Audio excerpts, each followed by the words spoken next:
Qu'est-ce qui fait qu'un patron est vu comme visionnaire? On pense spontanément à des fondateurs comme Steve Jobs, Sam Altman ou Jeff Bezos.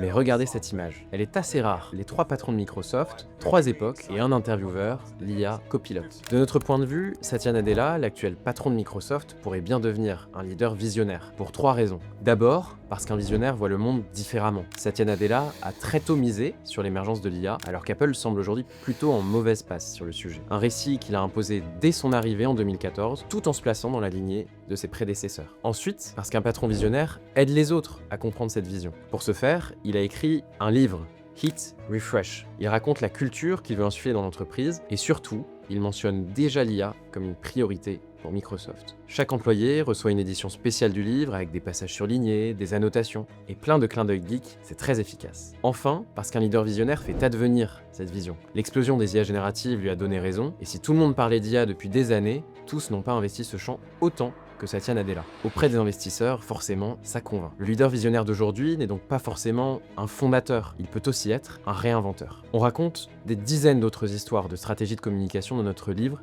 Les nouveaux visages du grand patron. Comment Tim Cook veut faire de la santé le plus grand héritage d'Apple à l'humanité, comment Sébastien Bazin a incarné un contre-récit à Airbnb par sa vision iconoclaste, ou encore comment Luca De Meo a révolutionné Renault. Ces histoires, loin d'être anecdotiques, leur permettent de façonner l'avenir autant que nos vies.